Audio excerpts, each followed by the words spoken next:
নমস্কার, আমার গল্প পাঠ আসরে আপনাকে স্বাগত জানাচ্ছি। পড়ে শোনাচ্ছি প্রথম আলো উপন্যাসের প্রথম খণ্ডের 11তম পর্ব। সিঁড়ি দিয়ে নামতে নামতে শশীভূষণের হঠাৎ মাথা ঘুরে গেল। মনে হলো পৃথিবীটা যেন দুলছে। রেলিং ধরে পড়ে যাবার ঝোঁক সামনে নিয়ে তিনি ভাবলেন, ভূমিকম্প শুরু হলো নাকি? পায়ের নিচে মাটি কাঁপছে। তিনি অপেক্ষা করতে লাগলেন। নিশ্চয়ই চতুর্দিকে এখন শঙ্খধ্বনি শুরু হবে।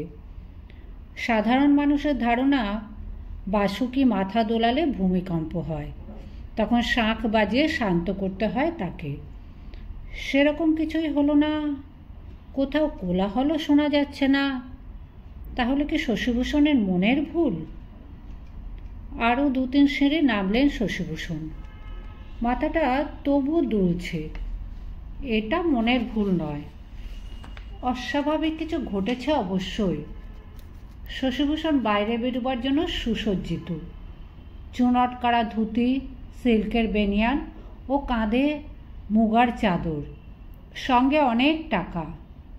বোন অ্যান্ড সেফার্ড কোম্পানিতে ক্যামেরার সরঞ্জাম ও ছবি তোলারও প্লেটের অর্ডার দিয়ে এসেছেন। আজ সেসব সংগ্রহ করার কথা। আগামীকালই তাকে ত্রিপুরায় ফেরার যাত্রা শুরু করতে হবে। টলটলে ভাব নিয়েই তিনি জোর করে নামতে গেলেন। এবার মাথার মধ্যে যেন চিরিক চিরিক শব্দে ছোট ছোট বিদ্যুৎ চমক হতে লাগলো। শশীভূষণ ক্রমশ বিস্মিত হতে লাগলেন। তার স্বাস্থ্য অটুট, রোগ ভোগের অভিজ্ঞতা অনেক দিন নেই। নিজের কর্মক্ষমতার উপর অগাধ বিশ্বাস। যে কোনো কাজেই পারতপক্ষে অন্যের সাহায্য চান না। সিঁড়ির মধ্যপথে গিয়ে আর পারলেন না শশীভূষণ। রেলিং থেকে তার হাত ছেড়ে গেল। শরীরটা দুমড়ে তিনি গড়িয়ে পড়তে লাগলেন। সিঁড়ির শেষে তিনি পড়ে রইলেন অসহায়ভাবে। উঠে দাঁড়াবার ক্ষমতা নেই। কারোকে ডাকতেও পারলেন না।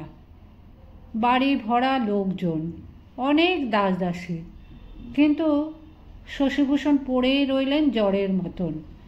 কেউ কিছু টের পেল না। শশীভূষণের অবশ্য জ্ঞান চলে যায়নি। মাথায় তীব্র যন্ত্রণা, কণ্ঠস্বর রুদ্ধ হয়ে গেছে। সেই অবস্থাতেও তিনি ভাবছেন, তার মৃত্যু ঘনিয়ে এলো নাকি? এক এক সময় মানুষ কত অসহায়, এত আত্মীয় স্বজন, শশীভূষণের এত মনের জোর, তবু সকলের অলক্ষ্যে তিনি মাটিতে পড়ে আছেন অচেতন পদার্থের মতন। মাথার মধ্যে যেন শত শত সূচ ফুটছে। আর সহ্য করতে পারছেন না শশীভূষণ। এবার চৈতন্য লোপ পাবে, কিংবা এটাই মৃত্যু। প্রাণপণে একবার চিৎকার করার চেষ্টা করলেন, তবু স্বর বেরোলো না। চক্ষু দুটি যখন বুজে আসছে, তখন দেখতে পেলেন একটি কিশোরী মেয়েকে। মেয়েটি কোথা থেকে এলো? সে সিঁড়ি দিয়ে নেমে আসেনি, সদর দরজাও বন্ধ। তবে কি সে অলীক? এ বাড়িতে এই মেয়েটিকে আগে কখনো দেখেননি শশীভূষণ। সম্পূর্ণ অচেনা। বড় বড় টানা টানা চোখ, বয়সের তুলনায় তার মাথায় অনেক চুল। চুল দিয়েই যেন তার শরীর ঢাকা। তার এক হাতে এক গুচ্ছ সাদা ফুল। সে মুখখানি ঝুঁকিয়ে আনলো শশীভূষণের মুখের কাছে। তারপর আর তার কিছু মনে নেই। কোথায় ভরতের চিকিৎসা করিয়ে তার একটা হিল্লে করে যাবেন তা নয়, শশীভূষণ নিজেই নিদারুণভাবে অসুস্থ হয়ে পড়লেন। ডাক্তার বদ্যির আনাগোনা চলল অনবরত। দিন কত জমে মানুষের টানাটানি চলল প্রায়। এক এক সময় শশীভূষণের প্রায় নাভিশ্বাস ওঠার মতন অবস্থা। রুগীকে কিছুই খাওয়ানো যায় না। অমন সবল সুপুষ্টির চেহারা হয়ে গেল শুকনো আমশির মতন। বিছানার সঙ্গে একেবারে সাঁটা। গলা দিয়ে বাচ্চা শালিক পাখির মতন চিঁ চিঁ আওয়াজ বেরোয়। প্রখ্যাত সাহেব ডাক্তার চার্লস গর্ডন কোনো ক্রমে শশীভূষণকে বাঁচিয়ে রেখেছেন বলা যায়, কিন্তু তারও অভিমত, কিছু খাওয়াতে না পারলে শুধু ওষুধে বেশি দিন কাজ হবে না। জোর করে শশীভূষণকে কিছু খাওয়াতে গেলেই শশীভূষণের বমি হয়ে যায়। দুজন বৌঠান দিবা রাত্রি সেবা করছেন মন প্রাণ দিয়ে। বড় বৌঠানের খুব বিশ্বাস হোমিওপ্যাথিতে।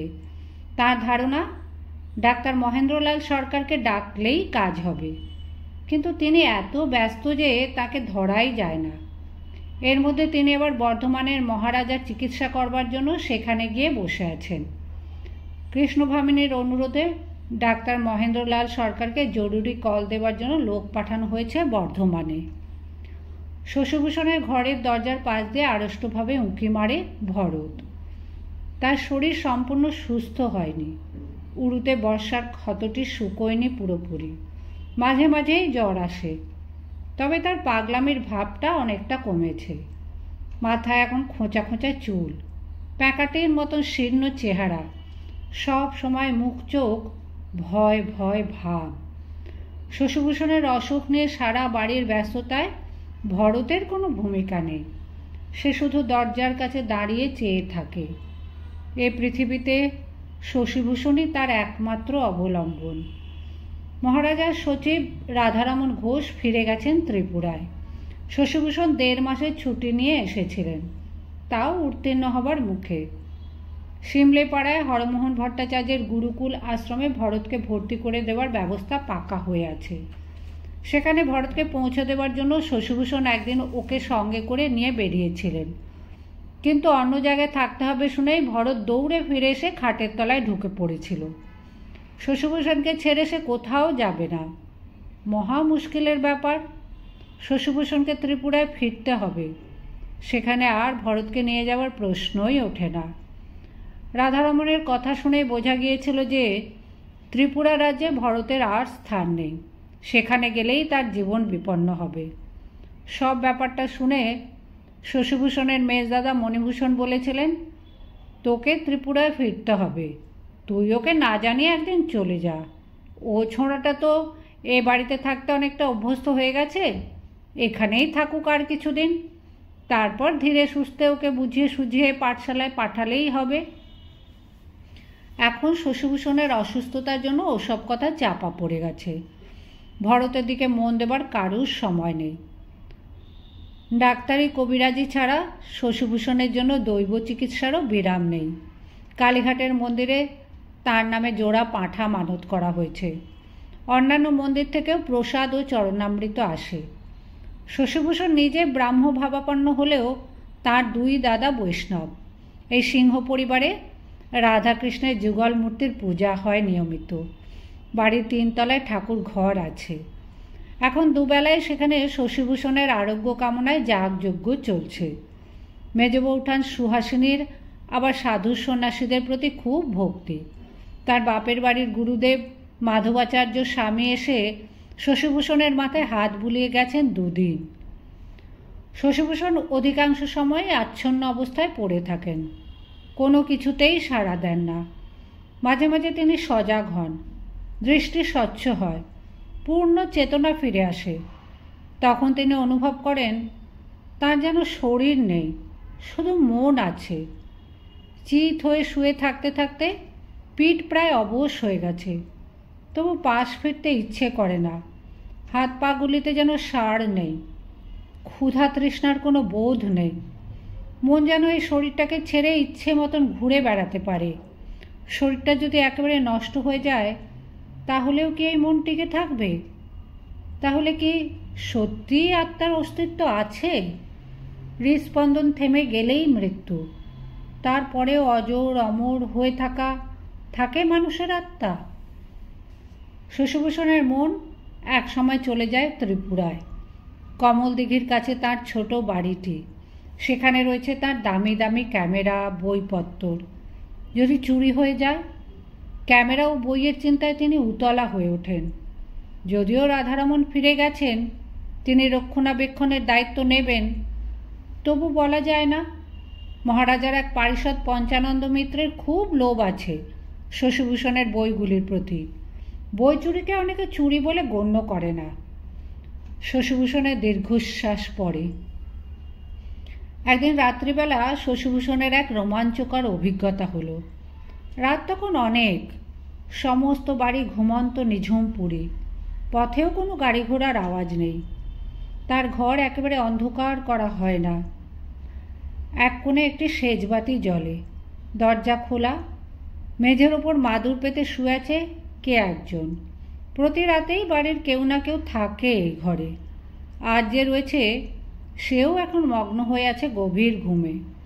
শোনা যাচ্ছে তার নিঃশ্বাসের শব্দ।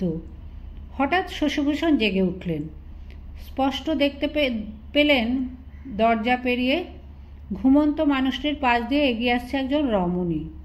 শোনা যাচ্ছে ঝুম ঝুম ধ্বনি, নূপুর নিক্কণ নয়, মনে হয় যেন কোমরে গোঁজা চাবি গোছার শব্দ। রমণীটিও মধ্যবয়স্কা, লাল পেড়ে গরদের শাড়ি পরা, কপালে বড় একটা টিপ। আরও কাছে আসতে শশীভূষণ চিনতে পারলেন সেই নারী তার জননী। তার দু চোখে জলের ধারা। শশীভূষণের শিয়রের কাছে এসে তিনি ফুঁপিয়ে ফুঁপিয়ে কাঁদতে লাগলেন। শশীভূষণ ব্যাকুলভাবে জিজ্ঞেস করলেন, এ কি মা, তুমি কাঁদছ কেন? সেই রমণী কম্পিত কণ্ঠে বলেন, ভুসু, ভুসুরে বাছা আমার, এ কি চেহারা হয়েছে তোর? পেট পিঠ যে এক হয়ে গেছে। কার্তিকের মতন সুন্দর ছেলে তুই, তোর সোনার অঙ্গ কালি হয়ে গেছে। শশীভূষণ বললেন, মা, আমার যে কিছু খেতে ইচ্ছে করে না, কিছু মুখে দিতে পারি না। আমি আর পারছি না মা, আমি এইভাবেই শেষ হয়ে যাব। জননী তখন শশীভূষণের কপালে স্নেহময় স্নিগ্ধ হাত রেখে বললেন, অমন কথা বলো না, সোনা আমার, মানিক আমার। শশীভূষণ মায়ের হাতের উপর হাত রাখলেন। সঙ্গে সঙ্গে তার শৈশব ভাব হলো। তিনি মায়ের কনিষ্ঠ সন্তান, সবচেয়ে আদরের সন্তান। মা তার মাথায় হাত বুলিয়ে ঘুম পাড়াতেন বাল্যকালে, কিন্তু এখন ঘুম আসবে না। শশীভূষণ জিজ্ঞেস করলেন, মা, তুমি আমাকে নিয়ে যেতে এসেছো? আমাকে সঙ্গে নিয়ে চলো। মা সঙ্গে সঙ্গে ত্রস্তভাবে বলেন, আমি কোথায় নিয়ে যাব? না না না না, অমন কথা বলে না সোনা। আমি এক লক্ষ্মী ছাড়ি, ছেলের অসুখে সেবাও করতে পারলুম না গো। দুঃখে আমার বুক ফেটে যায়। তুই ভালো হয়ে যাবে ভুসু।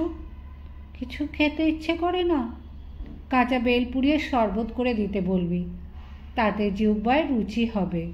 তারপর ফেনা ভাত খাবি। শশীভূষণ আকুল হয়ে বলেন, মা, মা, তুমি আমার জন্য রান্না করে দাও। তারপর আর কিছু নেই। শশীভূষণ জ্ঞান হারালেন, কিংবা চক্ষু অন্ধকার হয়ে গেল। অবচেতনের গভীরে ডুবতে ডুবতেও তিনি মাকে ছাড়তে চাইলেন না। মায়ের হাতখানি ধরে আছেন, প্রাণপণে বলতে চাইছেন, মা, আমি তোমার কাছে থাকতে চাই, চলে যেও না, চলে যেও না। কিন্তু ঢেউয়ের পর ঢেউ এসে তার চৈতন্যকে গ্রাস করে নিল। শশীভূষণ আবার যখন জাগলেন, তার সর্বাঙ্গ ঘামে ভেজা। এতদিন শরীর নাড়াচাড়া করেনি। এখন দ্রুত পাশ ফিরে মাকে দেখতে চাইলেন। কোথায় কে? সেজবাতির আলোয় দেখা যাচ্ছে শূন্য ঘর। মেঝেতে যে শুয়ে আছে তার নিঃশ্বাস শোনা যাচ্ছে একইভাবে। শশীভূষণের বুক ধড়াস ধড়াস করতে লাগলো। খানিক আগে কি দেখলেন তিনি? মা এসেছিলেন, মা তার সঙ্গে কথা বললেন, হাত রাখলেন কপালে। কিন্তু মা তো মারা গেছেন 17 বছর আগে। তখন শশীভূষণ নিতান্ত এক কিশোর। তবে কি এটা স্বপ্ন? তা কি করে হবে? মায়ের হাত ধরেছিলেন তিনি, সে যে বাস্তব হাত। এখনো শশীভূষণ যেন পাচ্ছেন সেই স্নেহ সুবাস। তাহলে শশীভূষণ আর চিন্তা করতে পারলেন না। মাথায় যন্ত্রণা হচ্ছে, কিন্তু চিন্তা কি করে বন্ধ করা যায়? মায়ের সঙ্গে তার যে কথাগুলো হয়েছিল সেগুলি মাথার মধ্যে ঘুরতে লাগলো বারবার, যেন একটা কবিতা মুখস্থ করা হচ্ছে। একটা শব্দ এদিক ওদিক করা যাবে না। এইভাবে কতক্ষণ কাটলো কে জানে। এক সময় শশীভূষণের খুব তৃষ্ণা পেল। তিনি অস্ফুট স্বরে বললেন, জল, একটু জল। যেন সঙ্গে সঙ্গে কেউ একটা জল ভরা ঝিনুক ধরল তার ওষ্ঠের কাছে। শশীভূষণ চোখ বুজেছিলেন। চোখ মেলতেই আবার তার বুক কেঁপে উঠল। এবারে মা নন, একটি কিশোরী, তার মাথা ভর্তি চুল, সারল্য মাখা টানা টানা দুটি চোখ। সে শশীভূষণের একেবারে মুখের কাছে ঝুঁকে এসে জল পান করাচ্ছে ঝিনুক দিয়ে। এই কিশোরীটিকে তিনি চেনেন না। প্রথম দিন সিঁড়ি দিয়ে পড়ে যাওয়ার পরে একেই দেখেছিলেন। এর এক হাতে ছিল একগুচ্ছ সাদা ফুল। কে এই ললনা? এও কি অলিক? শশীভূষণ ভাবলেন, বিকারের ঝোঁকে তিনি চোখে ভুল দেখছেন। তার তো এমন কঠিন অসুখ আগে কখনো হয়নি, তাই অভিজ্ঞতা নেই। সত্যি সত্যি তিনি জল পান করছেন না এটাও স্বপ্ন? অথচ যেন তার তৃষ্ণা মিটে যাচ্ছে। কষের ধার দিয়ে গড়িয়ে পড়ছে জলের রেখা। পরদিন শশীভূষণ জাগলেন বেশ দেরিতে। অন্যদিনেরই মতন তার বউঠানরা যখন তাকে জোর করে দুধ সাগু খাওয়াতে এলেন, শশীভূষণ আস্তে আস্তে মাথা নেড়ে বললেন, কাঁচা বেল পোড়ার শরবত। বেল জোগাড় করার জন্য বাজারে ছুটতে হলো না। এ বাড়ির বাগানেই বেল গাছ আছে। দুটি বেল পুড়িয়ে খানিকক্ষণের মধ্যেই শরবত করে আনা হলো। চুকচুক করে পুরো এক গেলাস শরবত পান করলেন এই রুগী। 11 দিন পর তার পেটে কিছু খাদ্য গেল। পরদিন তিনি ফেনা ভাতও খেতে পারলেন কয়েক চামচ। কিছুটা জ্বালানি পেয়ে শশীভূষণের মস্তিষ্ক যন্ত্রটি সজাগ হলো। তার যুক্তিবোধ ফিরে এলো। সেই রাতে তিনি মাকে ও এক অচেনা কিশোরীকে দেখলেন কি করে? 17 বছর আগে যিনি মারা গেছেন তিনি ফিরে আসছেন, এও কি সম্ভব? ধরা যাক আত্মার কোনো লয় ক্ষয় নেই, কিন্তু সেই আত্মা কি আবার শরীর ধারণ করতে পারে? পরনের শাড়ি, হাতের গয়না, কোমরের চাবির গোছা, এগুলো তো জড় পদার্থ। এরাও রূপ ফিরে পেল। মায়ের যে কাঁকুন জোড়া এখন বড় বউঠানের হাতে, সেই কাঁকুনি আবার মায়ের হাতে ফিরে যাবে। তাহলে সবটাই স্বপ্ন। অথচ শশীভূষণ মায়ের সঙ্গে কথা বলেছেন, হাত ছুঁয়েছেন, তা প্রত্যক্ষের মতো সত্য। তবে যারা ভূত প্রেত দেখে, ঠাকুর দেবতাদের দেখতে পায়, যারা ঈশ্বর দর্শনের কথা বলে, সেগুলোও মিথ্যে নয়। ওই যে কিশোরী মেয়েটি, সে এই বাড়িরই কোনো মৃত আত্মীয়া। শশীভূষণ দোলাচলের মধ্যে রইলেন। তিনি মেনে নিতে পারছেন না, অথচ অস্বীকার করারও উপায় নেই। স্বপ্ন কি এত তীব্র হতে পারে? মায়ের প্রত্যেকটি কথা তার মনে আছে। কাঁচা বেল পোড়ার শরবতের কথাটা কি করে স্বপ্ন হবে? শশীভূষণ কোশমিনকালে বেল পছন্দ করেন না। বেলের পানাকে তিনি মনে করতেন বিধবাদের পানীয়। মা এসে তাকে বলে গেলেন, আর সত্যি সত্যি বেলের শরবত তার সহ্যও হলো। ফেনা ভাতও দিব্যি মুখরোচক। মা এসে বলে গেলেন সঠিক পথ্যের কথা। সিঁড়ির তলায় যে কিশোরীটি তাকে পড়ে থাকতে দেখে সবাইকে ডাকলো, শেষ রাতে যে এসে জল পান করিয়ে গেল, সেও আসলে অশরীরই। সেই দৃশ্যগুলি আবার ভাবলেই রোমাঞ্চ হয়। স্বপ্ন না অলৌকিক দর্শন, এই দ্বিধার নিষ্পত্তি করতে পারলেন না শশীভূষণ। দক্ষিণেশ্বরে রামকৃষ্ণ ঠাকুর নামে কালী মন্দিরের এক পুরুত আছে। সে নাকি কালী প্রতিমাকে জীবন্ত দেবী হিসেবে দেখতে পায়। সেই দেবীর সঙ্গে কথা বলে, হাসে। আগে এসব কথা শুনে শশীভূষণ অবজ্ঞার ঠোঁট বেঁকিয়েছিলেন। তার মতে ওসব পাগলামি ছাড়া আর কিছুই নয়। এবারে অবশ্য ত্রিপুরা থেকে ফিরে শশীভূষণ শুনতে পাচ্ছেন যে কেশববাবু আর তাঁর চেলারা খুব মাতামাতি করছেন ওই রামকৃষ্ণ ঠাকুরকে নিয়ে। কেশববাবু উচ্চশিক্ষিত, বিলাতে বক্তৃতা দিয়ে কলকে পেয়েছেন। খ্রিস্টের ভক্ত বলে এখানকার পাদ্রীরাও তাঁকে সমর্থন করে। সেই কেশববাবু এক গ্রাম্য পুরুতের ভেলকি দেখে ভুললেন? কেশববাবু পরীক্ষা করে যাচাই করে দেখেছেন নিশ্চয়ই। তাহলে কি সবটাই ভেলকি নয়? মনের এক বিশেষ অবস্থায় ওরকম দিব্য দর্শন সম্ভব? শশীভূষণ নিজের কাছেই নিজে অস্বীকার করতে পারছেন না যে একটা কিছু ব্যাখ্যার অতীত অলৌকিক ঘটনা ঘটে গেল তার জীবনে।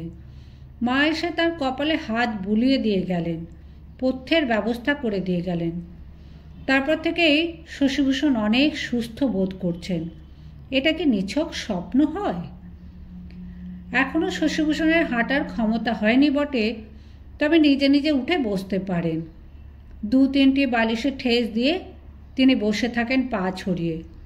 কথা বলতে ইচ্ছে করে না, বই পড়তেও ইচ্ছে করে না। এক এক সময় তিনি দরজার কাছে ভরতকে দেখতে পান। সে নিজে থেকে কাছে আসে না। শশীভূষণও তাকে ডাকেন না। কোনো কিছু নিয়ে চিন্তা করতেও তার ক্লান্তি বোধ হয়। শুধু বারবার মনে পড়ে মায়ের মুখ। মায়ের মৃত্যুর সময় শশীভূষণ ছিলেন মুর্শিদাবাদে। শেষ শয্যায় মাকে তিনি দেখতে পাননি। 2 দিন বাদে এলেন ডাক্তার মহেন্দ্রলাল সরকার। সিঁড়িতেই তার পায়ের ধূপধাপ শব্দ হতে লাগলো। তিনি হৃষ্টপুষ্ট জবরদস্ত পুরুষ। নাকের নিচে কাপুলি বিড়ালের ল্যাজের মতন গোঁফ, মাথায় বাবরি চুল, তাতে সামান্য পাক ধরেছে। তাকে ঘিরে প্রচলিত হয়েছে নানা কাহিনী। মেডিকেল কলেজের নামজাদা ছাত্র ছিলেন, এমডি পাশ করেছিলেন প্রথম হয়ে। অ্যালোপ্যাথ ডাক্তার হিসেবে টক্কর দিচ্ছিলেন সাহেব ডাক্তারদের সঙ্গে। অত্যন্ত সরব নাস্তিক। ভূত, ভগবান, হোমিওপ্যাথি সম্পর্কে ঠাট্টা বিদ্রূপ করতেন প্রকাশ্যে। হোমিওপ্যাথির প্রতি তাচ্ছিল্য প্রকাশ করতে তাঁর জুড়ি ছিল না। তিনি যুক্তিবাদ ও বিজ্ঞানে বিশ্বাসী। এদেশীয়দের মধ্যে বিজ্ঞান চর্চার প্রসারের জন্য তিনি Indian association for the cultivation of science নামে সংস্থা স্থাপন করেছেন। কিন্তু ইতিমধ্যে তাঁর জীবনে এক আকস্মিক রূপান্তর ঘটে গেছে। যিনি ছিলেন হোমিওপ্যাথির ঘোর শত্রু, সেই তিনিই এখন অ্যালোপ্যাথি ছেড়ে হোমিওপ্যাথ ডাক্তার হয়েছেন। মহেন্দ্রলালকে হোমিওপ্যাথিতে দীক্ষা দেন রাজেন দত্ত। তিনিও এক বিচিত্রকর্মা পুরুষ। তালতলায় প্রখ্যাত ধনী দত্ত পরিবারের সন্তান রাজেন্দ্রবাবু অনেক ব্যবসা বাণিজ্যের সঙ্গে জড়িত। শিক্ষিত মানুষ, অনেকগুলো ভাষা জানেন, গ্রিক ও হিব্রু পর্যন্ত। তিনি হঠাৎ শখের হোমিওপ্যাথ ডাক্তার হলেন। তার মতে এই দেশের দরিদ্র জনসাধারণের জন্য হোমিওপ্যাথি আদর্শ চিকিৎসা। তিনি লক্ষপতি। রুগীদের কাছ থেকে কোনো ফি নেন না তো বটেই, বরং নিজে তাদের ওষুধ ও পথ্য কিনে দেন। মহেন্দ্রলালের মতন পাশ করা ডাক্তাররা রাজেন্দ্রবাবুকে হাতুড়ে বলে অবজ্ঞা করতেন। কিন্তু রাজেন্দ্র দত্তর সাফল্য চমকপ্রদ। গরিব মানুষরা তো তার নামে ধন্য ধন্য করেই, অনেক প্রখ্যাত ব্যক্তিকেও তিনি সারিয়ে তুলতে লাগলেন প্রায় অলৌকিক উপায়ে। ঈশ্বরচন্দ্র বিদ্যাসাগরকে তিনি সুস্থ করে তুললেন। বিদ্যাসাগর মশাই এখন হোমিওপ্যাথির ভক্ত। রাজা রাধাকান্ত দেবের পায়ের গ্যাংগ্রিন কিছুতেই সারছিল না। রাজেন দত্তর চিকিৎসায় তিনি সুস্থ হয়ে উঠলেন। জয়পুরের রাজার চোখের ছানিও সেরে গেল তাঁর ওষুধে। রাজা রাধাকান্ত দেব কৃতজ্ঞ হয়ে রাজেন দত্তকে 25,000 টাকা পুরস্কার দিতে চেয়েছিলেন। রাজেন দত্ত তাও নেননি। হোমিওপ্যাথির যে জয় হয়েছে সেটাই তাঁর কাছে যথেষ্ট। মহেন্দ্রলাল একবার চ্যালেঞ্জ জানালেন রাজেন দত্তকে। তিনি ওর সঙ্গে ঘুরে ওর চিকিৎসা পদ্ধতি দেখবেন। তারপর থেকেই তিনি রাজেন দত্ত ও হোমিওপ্যাথির ঘোর ভক্ত। কলকাতার চিকিৎসক সমাজ ছি ছি করতে লাগলো। ব্রিটিশ মেডিকেল অ্যাসোসিয়েশন বাংলা শাখা থেকে তাকে বিতরণের প্রস্তাব উঠল। কিন্তু মহেন্দ্রলাল তার জেদ ছাড়লেন না। নবরূপে আবির্ভূত হবার পর প্রথম কয়েক মাস তিনি রুগীই পাননি। তারপর ধীরে ধীরে তার হাত যশ ছড়াতে লাগলো। এখন তিনি শয্যার পাশে দাঁড়ালে মুমূর্ষু রুগিয়ে উঠে বসে। শশীভূষণ তার প্রথম যৌবনে কেশব সেন ও মহেন্দ্রলাল সরকারের মতন ব্যক্তিদের দ্বারা উদ্বুদ্ধ হয়েছিলেন। অন্ধবিশ্বাস ও ভক্তির বদলে যুক্তিই ছিল মূল মন্ত্র। কিন্তু এখন তার সেই সব আদর্শ পুরুষদের মতবদল দেখে বিভ্রান্ত হয়ে পড়েছেন। কেশববাবু রামকৃষ্ণ ঠাকুরের অনুগামী হয়ে খোল করতাল বাজিয়ে কীর্তন শুরু করেছেন, আর মহেন্দ্রলাল হয়েছেন হ্যানিম্যানের চেলা।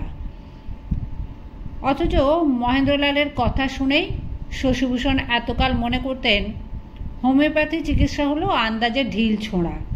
কিছু কিছু রোগ প্রকৃতির হাতে ছেড়ে দিলে আপনিই সেরে যায়। হোমিওপ্যাথি ডাক্তাররা সেই আরোগ্যের কৃতিত্ব নেয়। আজ শশীভূষণকে সেই চিকিৎসারই আশ্রয় নিতে হচ্ছে। আর চিকিৎসা করতে আসছেন যিনি, তার কাছ থেকেই শশীভূষণ পেয়েছিলেন অবিশ্বাসের দীক্ষা। সিঁড়ি দিয়ে উঠতে উঠতে মহেন্দ্রলাল হঠাৎ থেমে গিয়ে শশীভূষণের মেজদা মণিভূষণকে জিজ্ঞেস করলেন, ওসব কিসের আওয়াজ? মণিভূষণ ছিপছিপে মধ্যবয়স্ক পুরুষ, মাথায় টাক। বাড়িতেও তিনি ফুল প্যান্ট ও ফুল স্লিভ শার্ট পরে থাকেন, গলায় টাই না বেঁধে বাইরে বেরোন না। এদিকে আবার তিনি পরম বৈষ্ণব, ঠাকুরের প্রসাদ না নিয়ে মধ্যাহ্ন ভোজনে বসেন না কখনো। মণিভূষণ বললেন, আগে আমাদের গৃহদেবতার পূজা হচ্ছে। মহেন্দ্রলাল পরে আছেন ধূসর রঙের 3 পিস স্যুট, কোটের বুক পকেট থেকে উঁকি দিচ্ছে রুমালের ত্রিকোণ। প্যান্টের পকেট থেকে অন্য একটি রুমাল বার করে কপালের ঘাম মুছলেন। ওপরতলায় ঠাকুর ঘরে একই সঙ্গে ঘণ্টা, কাঁসি ও করতাল বাজছে। সেই সঙ্গে শোনা যাচ্ছে এক পুরুতের উচ্চ কণ্ঠস্বর। মহেন্দ্রলাল জিজ্ঞেস করলেন, প্রত্যেক দিনই এরকম হয়? মণিভূষণ বললেন, প্রত্যেক দিন তো পূজা হয় বটে, গৃহদেবতার পুজো একদিনের জন্য বন্ধ হলে সে গৃহ ছাড়খাড়ে যায়। তবে শশীর এমন ব্যারামের জন্য কদিন ধরে শান্তি সস্তায়ন হচ্ছে। ভাটপাড়ার এক পূজারী। মহেন্দ্রলাল এবার গর্জন করে বললেন, বন্ধ করুন, না হলে আমি ফিরে যাব। বাড়িতে যখন এইরকম চেল্লামেলি হবে তখন ডাক্তার ডাকবেন না। কাঁই কুঁই ঢ্যাং ঢং শুনলে কেউ মনঃসংযোগ করতে পারে। উফ, আমারই কানে তালা লেগে যাচ্ছে। তাহলে রুগীর কি অবস্থা? এতে অসুখ কমে না বাড়ে? মণিভূষণের মুখে আতঙ্কের ছাপ পড়ল। পুজো কি মাঝপথে বন্ধ করা যায় নাকি? তাতে যে মহা অকল্যাণ হবে। ডাক্তার বাড়িতে একদিন দুদিন আসে, পুজো আচ্ছ নিত্য 30 দিনের ব্যাপার। তিনি বললেন, ডাক্তারবাবু, আপনি দোতলার বৈঠকখানা ঘরে বসে একটু বিশ্রাম গ্রহণ করুন, পান তামাক খান, আর আধ ঘন্টার মধ্যেই আরতি শেষ হয়ে যাবে। মহেন্দ্রলাল ভুরু তুলে বললেন, আমি রুগী দেখতে এসে পান খাই না, তামাকও খাই না। আমার বিশ্রামের কোনো প্রয়োজন নেই, আমার সময়ের দাম আছে। এই খোলকত্তালের ঝ্যানঝানানি যদি বন্ধ না হয় তাহলে আমি এই দণ্ডেই ফিরে চললেম। আমার দ্বারা চিকিৎসা হবে না।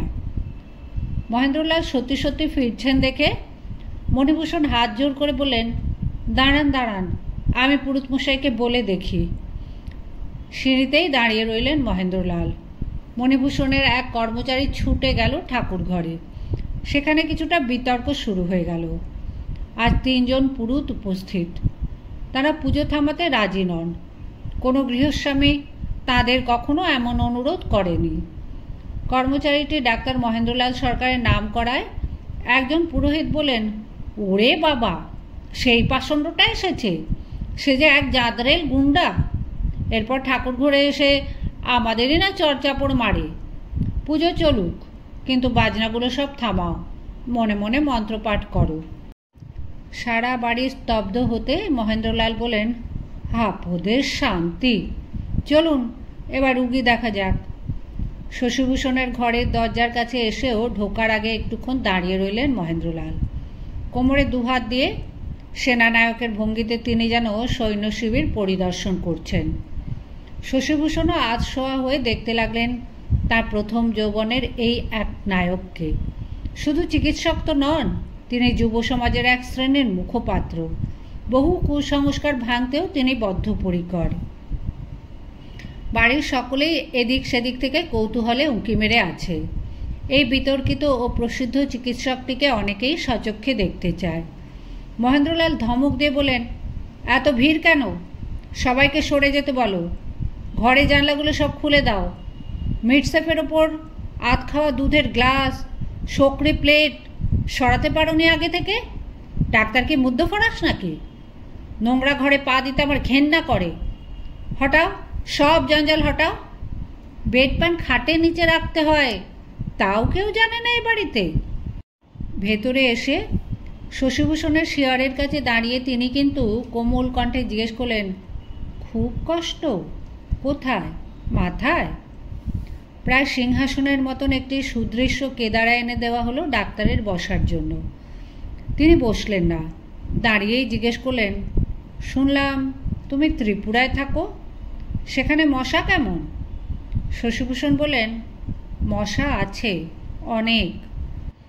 মহেন্দ্রলাল আবার জিজ্ঞেস করলেন, জল কেমন? পাহাড়ি জায়গার জলে পেটে রোগ হয়? শশীভূষণ বললেন, হ্যাঁ, অনেকেরই পেটে রোগ আছে। আগে কোনো কঠিন রোগ হয়েছিল? শেষ কবে ডাক্তার দেখিয়েছ? কঠিন রোগ কখনো হয়নি, অন্তত 15-16 বছর কোনো ডাক্তারের ওষুধ খায়নি। রোগ না হোক, দুর্ঘটনা হয়নি? ঘোড়া থেকে একবার পড়ে গিয়েছিলাম, সেও 12-13 বছর বয়সে।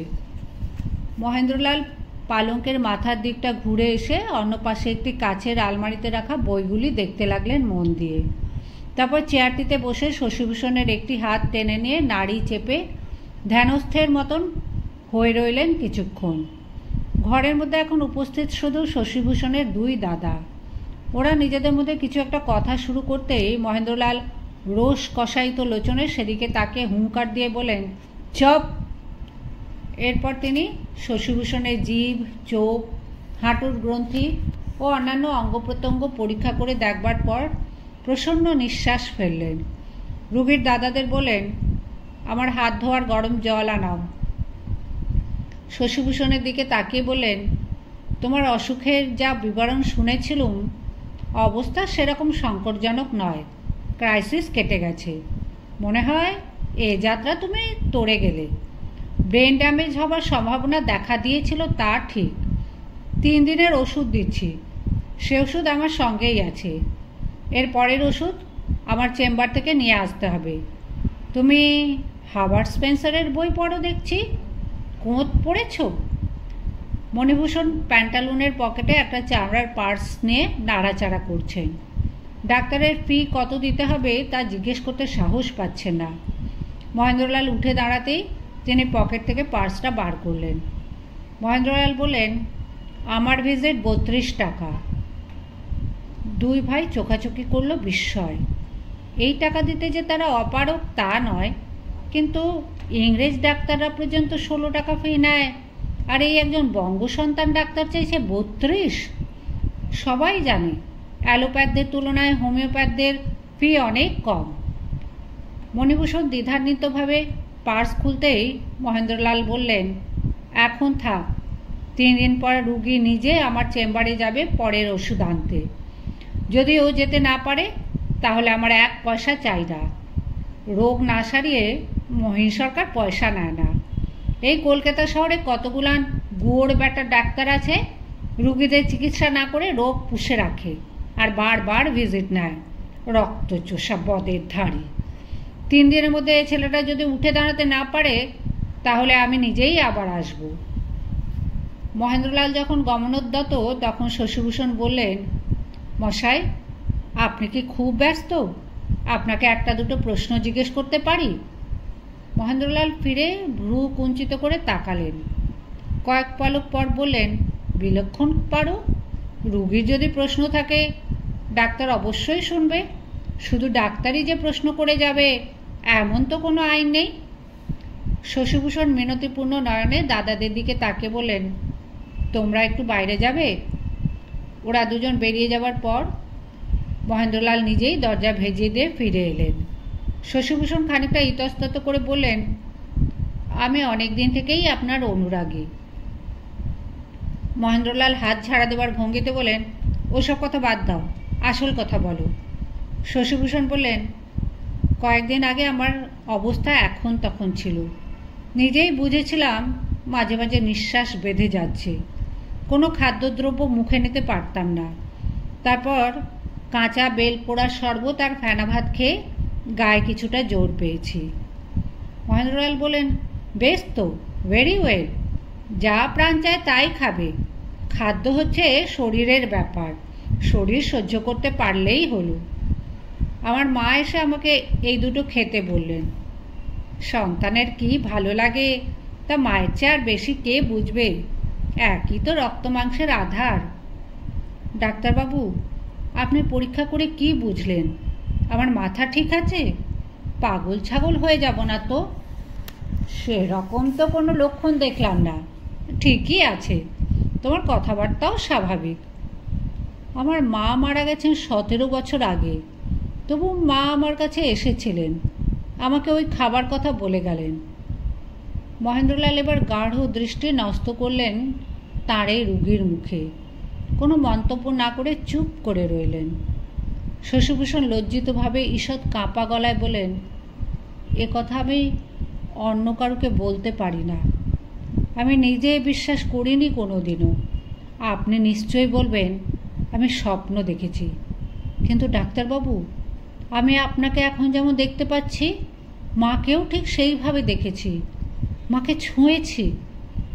একটা দীর্ঘশ্বাস ফেলে মহেন্দ্রলাল বললেন, দেখেছ? বেশ ভালো কথা, তাতে ক্ষতি তো কিছু হয়নি। শশীভূষণ বললেন, কিন্তু আমার বিশ্বাসের সংকট নিয়ে আমি যে খুব অশান্তিতে আছি।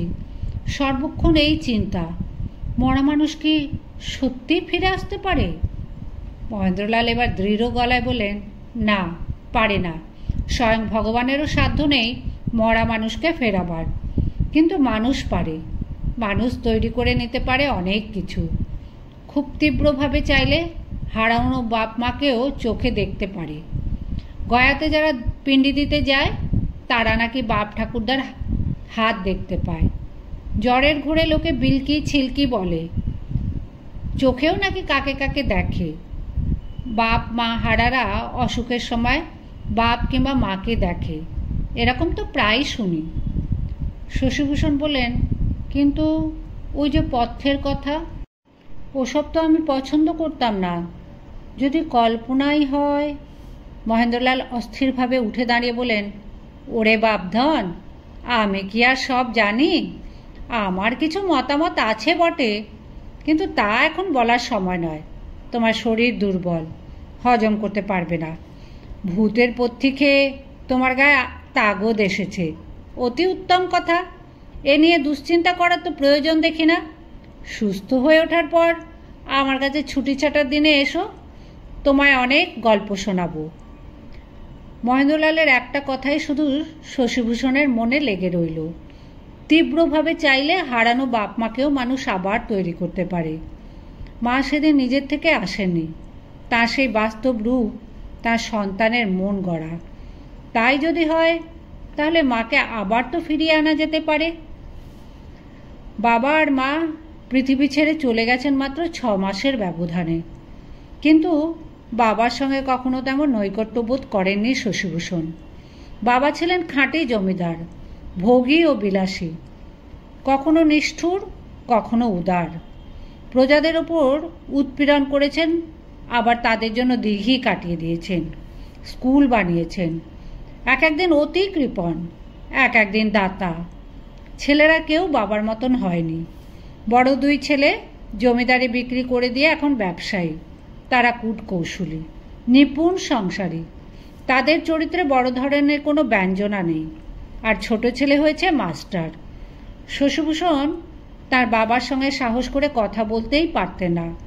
খুব ছোট বয়সেও বাবা তার কনিষ্ঠ পুত্রটিকে কখনো আদর করেছেন এমন স্মৃতি নেই শশীভূষণের। কিন্তু মায়ের কথা আলাদা। এত বড় এক পরিবারে কর্ত্রী ছিলেন তিনি, তবু তিনি ছিলেন ভারী কোমল স্বভাবের। তার ব্যক্তিত্ব ছিল স্নিগ্ধ ছায়াময়। কৈশোরে শশীভূষণ যখন বারমুখো হতে শুরু করেছিলেন, মায়ের কাছে আসবার সময় পেতেন না।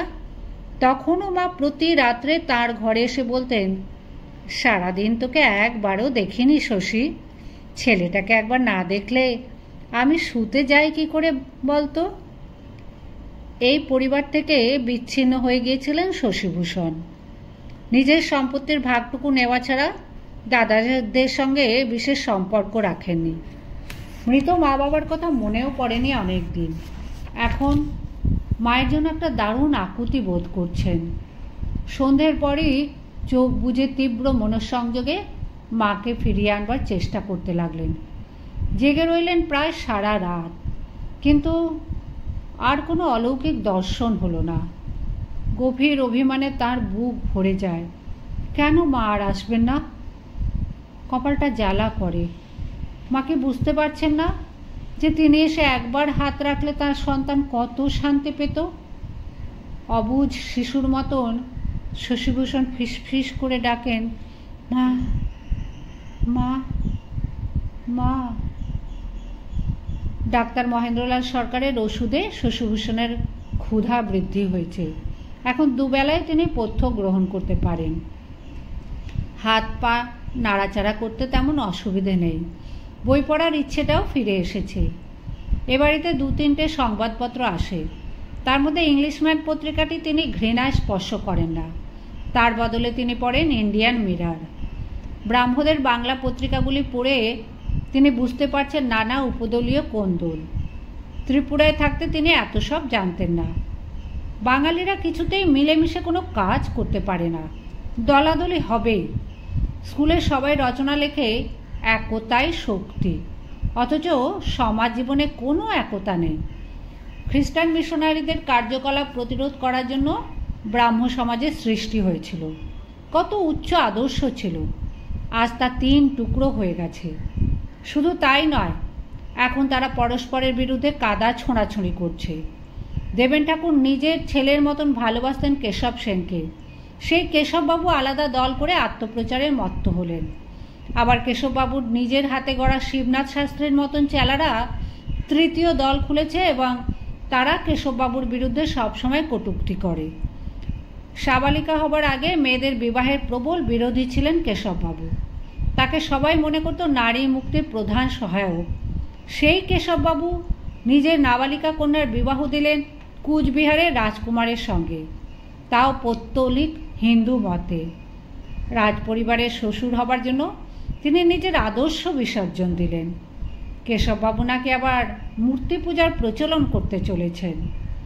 সাধারণ ব্রাহ্ম সমাজের কাগজ তত্ত্বকৌমুদী লিখেছে যে কেশববাবুর নববিধানে এখন একটা নিশান স্থাপন করে সেটাকে চামড় দুলিয়ে আরতি করা হয়, আর সবাই ঢিপ ঢিপ করে সেই নিশানাটাকে প্রণাম করে।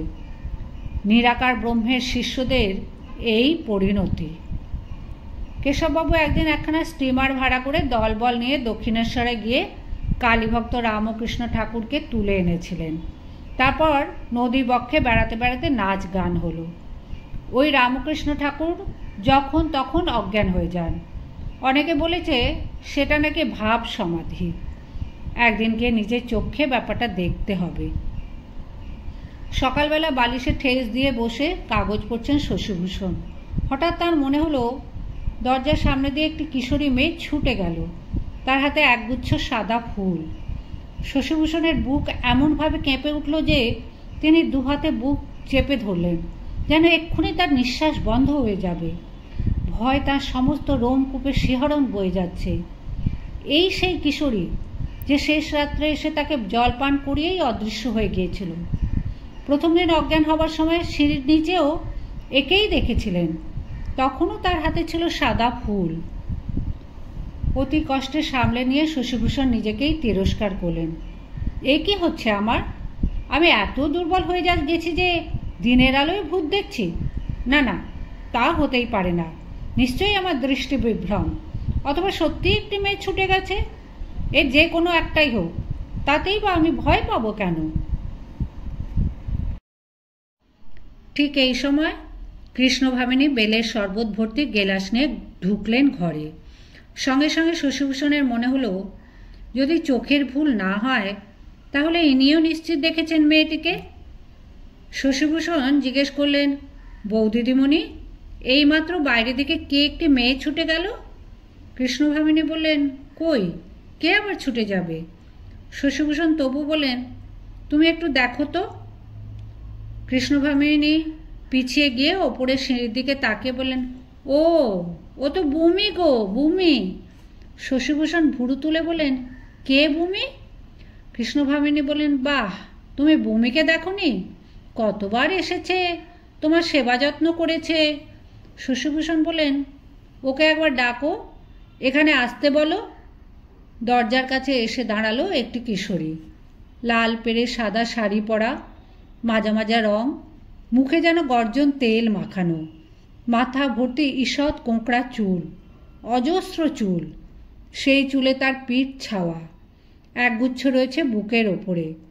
তার হাতে একতোড়া গন্ধরাজ ফুল। শশীভূষণের আবার বুক কাঁপছে। তবে এবার ভয় নয়, সত্যের উপলব্ধিতে। তাহলে একজন অন্তত অলীক নয়, তার মন গড়া নয়। এই মেয়েটি বাস্তব। শেষ রাতে এই মেয়েটি কেন তাকে জলপান করাতে এসেছিল, সে প্রশ্ন মনে জাগল না। শশীভূষণ এক দৃষ্টিতে তাকিয়ে রইলেন সাদা ফুলগুলির দিকে। প্রায় আপন মনেই বললেন, ওর হাতে সব সময় সাদা ফুল থাকে কেন? কৃষ্ণভামিনী বললেন, ও রোজ সকালে বাগান থেকে পুজোর ফুল তুলে আনে, রোজও ঠাকুর ঘর সাজায়। শশীভূষণ এবারে মেয়েটিকে সরাসরি প্রশ্ন করলেন, তুমি কে? তোমার নাম কি? নতমুখী কিশোরীটি সলজ্জ কণ্ঠে বলল, আমার নাম ভূমিসুতা মহাপাত্র। শশীভূষণ বিস্ময়ে অনুক্ত প্রশ্ন নিয়ে বৌদিদির দিকে তাকালেন। উনি যাই বলুন, মাত্র দুবারই আচ্ছন্ন অবস্থায় তিনি এই মেয়েটিকে দেখেছেন। স্বাভাবিক অবস্থায় একবারও দেখেননি। এ বাড়িতে এই নামের একটি মেয়ের অস্তিত্বের কথাও তিনি ঘুণাক্ষরে জানতেন না। দুমহলা বাড়ি, ভেতর মহলে শশীভূষণ মাত্র দু একবারই গেছেন। কৃষ্ণভামিনী বললেন, ওর কথা শোনোনি বুঝি? বুমি আমাদের বড় ভালো মেয়ে, পরে বলবো ক্ষণ। তুই যা রে বুমি, পুজোর ঘরে যা। একটি বিদ্যুৎ ঝলকের মতন পরমুহূর্তেই অদৃশ্য হয়ে গেল মেয়েটি। শশীভূষণকে শরবত খাওয়াতে খাওয়াতে কৃষ্ণভামিনী ওই কিশোরীর কাহিনী শোনালেন। ১.৫ বছর আগে শশীভূষণের মেজদাদা ও মেজ বৌদি বেড়াতে গিয়েছিলেন পুরী জগন্নাথ ধামে। ফেরার সময় তারা ভূমিসুতাকে সঙ্গে নিয়ে ফিরেছেন। কলেরায় ভূমিসুতার বাবা, মা ও ২ দাদা মারা যায় অল্প দিনের মধ্যে। তার এক চশমখোর মামা ওই মেয়েকে বিক্রি করে দেয় এক পাণ্ডার কাছে দেবদাসী বানাবার জন্য। ভূমিসুতা কিছুতেই যাবে না, হাপুস নয়নে কাঁদছিল। পাণ্ডা মহারাজ নির্মমভাবে টানাটানি করছিল তাকে। সেই অবস্থায় মণিভূষণের চোখে পড়ে। সুহাসিনীর খুবই দয়া হয় মেয়েটিকে দেখে। সুহাসিনীর স্বনির্বন্ধ অনুরোধেই মণিভূষণ ওকে উদ্ধার করেন। পাণ্ডা মহারাজকে ক্রয়মূল্য তিনিই চুকিয়ে দিয়েছেন। সেই থেকে ভূমিসুতা এই বাড়িতে আছে। চমৎকার মানিয়ে নিয়েছে। নিজে থেকেই সে অনেক রকম কাজকর্ম করে। শশীভূষণের ঘরে প্রতি রাত্রেই পালা করে কেউ না কেউ শোয়। এর মধ্যে বার দুয়েক ভূমিসুতাও মেঝেতে শুয়েছে। ও কিন্তু মোটেই সাধারণ দাসী নয়, পরিবারেরই একজন হয়ে উঠেছে বলতে গেলে। কিছু কিছু লেখাপড়াও জানে, উড়িয়া, বাংলা, ইংরেজিও পড়তে পারে। শশীভূষণের আর একটা ধন্দও কিছুটা পরিষ্কার হয়ে গেছে। কৃষ্ণভামিনী কথায় কথায় বললেন, তুমি গেলাস গেলাস বেলপোড়ার শরবত খাচ্ছ, আগে মোটে ছুঁতে না। তোমার এখন এই শরবত খাওয়ার ঘটা দেখে তোমার দাদা কি বলেছেন জানো? শশীটা ঠিক বাবার মতন হয়েছে। বাবার একবার উদুরি হলো, বেলপোড়া শরবত ছাড়া কিছু খেতে চাইতেন না। তখন আমাদের বাড়ির বেলগাছ ছিল না। বেল এমন সস্তার জিনিস বাজারে কেউ বেচেও না। নানান বাগান ঘুরে ঘুরে আমাদের বেল জোগাড় করতে হতো। একবার বেল পাড়তে গিয়ে এক ব্রহ্মদৈত্যী তোমায় তাড়া করেছিল। বাবাই তো আমাদের বাগানে 2খানা বেলগাছ পুঁতলেন। ডাক্তার মহেন্দ্রলাল সরকার বৃথা বাগাড়ম্বর করেননি। তার ওষুধ শুরু করার 3য় দিনেই শশীভূষণ চলে ফিরে বেড়াতে সক্ষম হলেন। অন্যের সাহায্য ছাড়াই গেলেন শৌচালয়ে। বিকেলবেলা ডাক্তারের চেম্বারে তিনি নিজেই যাবেন। শশীভূষণ তার সারা শরীরে অনুভব করছেন জীবনরস ফিরে পাওয়ার ছন্দ। অনেক দিন পর তিনি এসে দাঁড়ালেন ঘরের সংলগ্ন অলিন্দে। এখান থেকে পুরো বাগানটি দেখা যায়। প্রায় 1.5 বিঘে জমির উদ্যান। শশীভূষণের পিতার গাছপালার শখ ছিল। নিজের হাতে তিনি রকমারি ফুলের চারা বসাতেন। শ্যামলের 3 জন মালি ছিল, এখনও রয়েছে একজন। বাগানটি বিশেষ নষ্ট হয়নি। একটু দূরে ফলবান বৃক্ষের সারি, বাড়ির কাছাকাছি অজস্র ফুলের ঝাড়। বেল, জুঁই, রজনীগন্ধা, গন্ধরাজ ফুল গাছগুলির পাশে ঘুরছে ভূমিসুতা। ও সব সময় সাদা শাড়ি পরে কেন? আর শুধু সাদা ফুলই ভালোবাসে? মাথায় এত চুলের বাহুল্যের জন্য ওর মুখখানাকেও মনে হয় যেন একটা ফুল। শশী একজন ফটোগ্রাফারের চোখ দিয়ে দেখতে লাগলেন ভূমিসুতাকে। ফুলের বাগানে আনমনা এক কিশোরীর ছবি খুব ভালো উঠতে পারে। শুধু সাদা শাড়ির বদলে ওকে একটা গাঢ় রঙের কিংবা ডুরের শাড়ি পরানো দরকার। এত দূর থেকেও হবে না, ক্যামেরা অনেক কাছে বসাতে হবে। আর একটু সুস্থ হলে শশীভূষণ ওর একটা ছবি তুলবেন।